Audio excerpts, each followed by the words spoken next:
भजन संहिता अध्याय 47। सर्वीच राजा।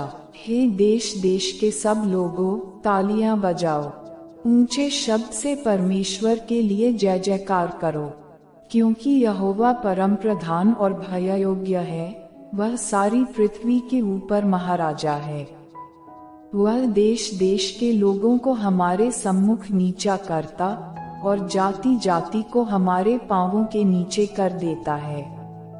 वह हमारे लिए उत्तम भाग चुन लेगा, जो उसके प्रिय याकूब के घमंड के कारण है।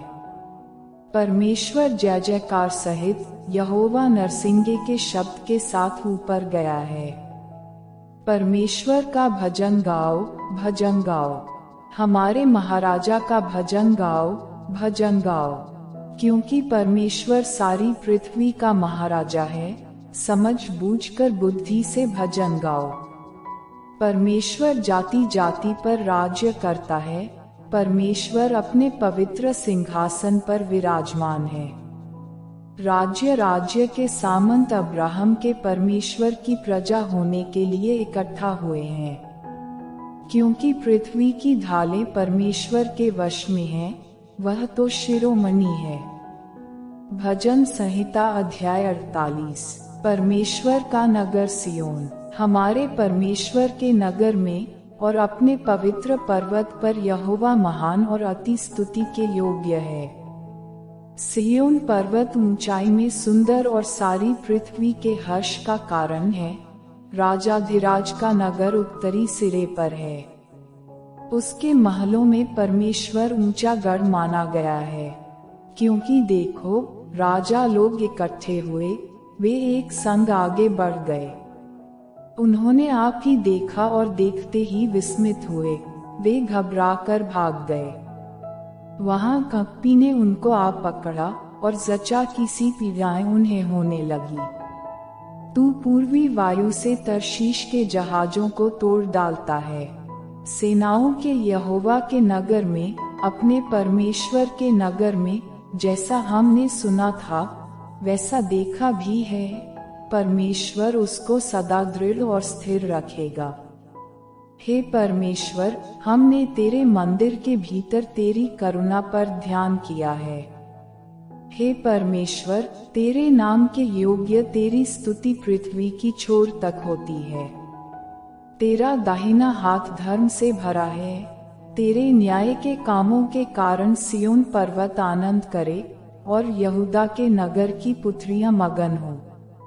सियोन के चारों ओर चलो और उसकी परिक्रमा करो, उसके गुम्मटों को गिन लो, उसकी शहरपनाह पर दृष्टि लगाओ, उसके महलों को ध्यान से देखो, जिससे कि तुम आने वाली पीढ़ी के लोगों से इस बात का वर्णन कर सको।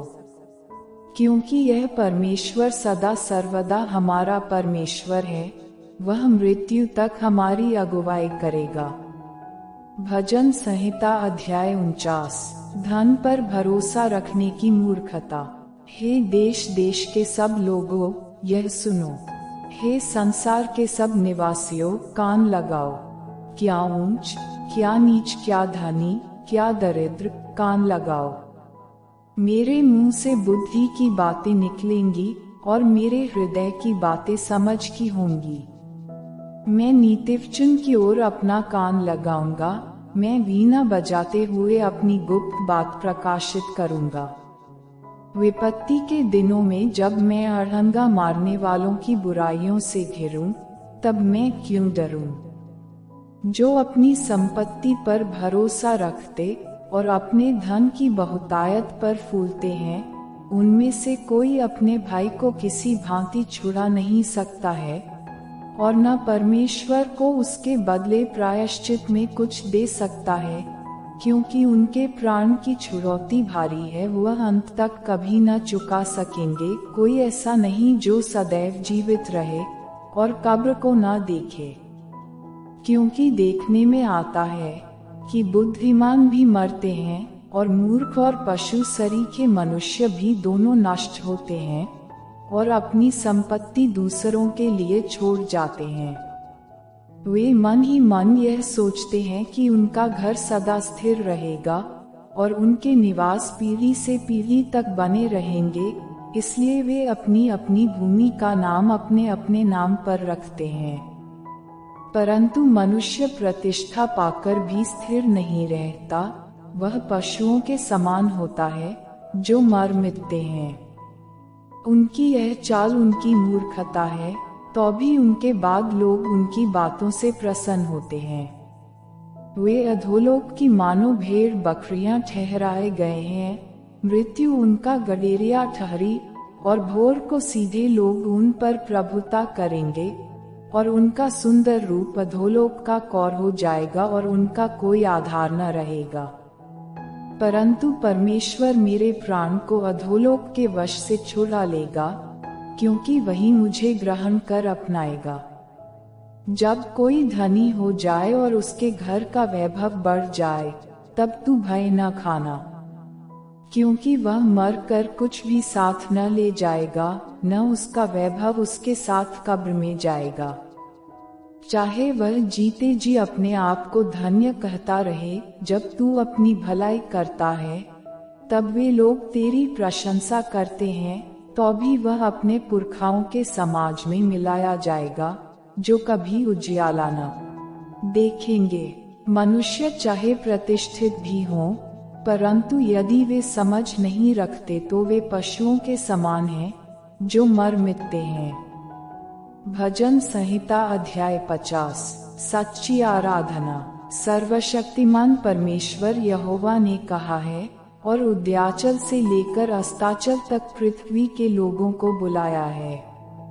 सियोन से, जो परम सुंदर है, परमेश्वर ने अपना तेज दिखाया है।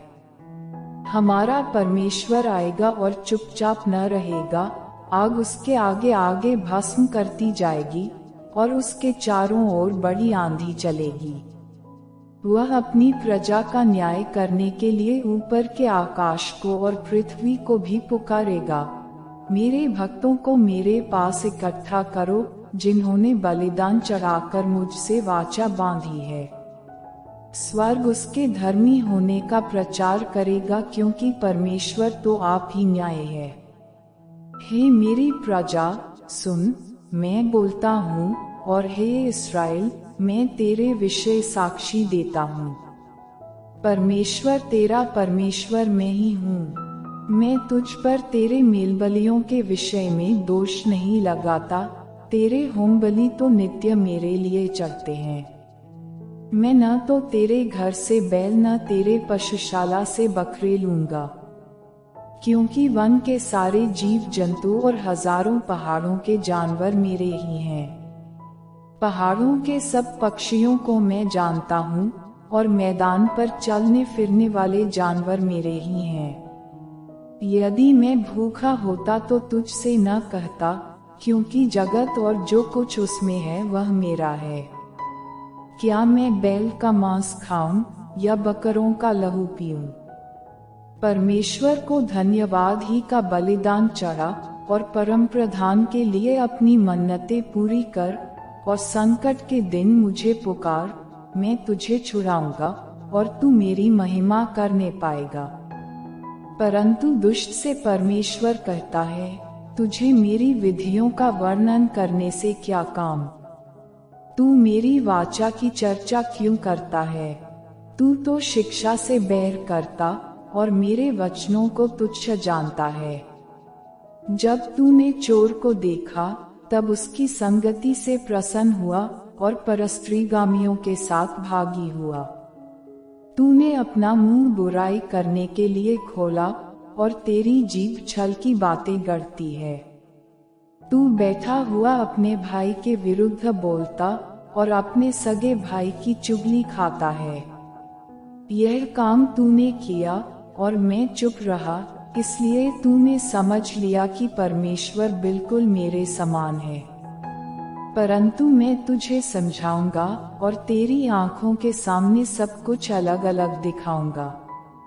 हे परमेश्वर को भूलने वालों, यह बात भली भांति समझ लो, कहीं ऐसा न हो कि मैं तुम्हें फाड़ डालूं, और कोई छुड़ाने वाला न हो। धन्यवाद के बलिदान का चढ़ाने वाला मेरी महिमा करता है, और जो अपना चरित्र उत्तम रखता है उसको मैं परमेश्वर का किया हुआ उद्धार दिखाऊंगा।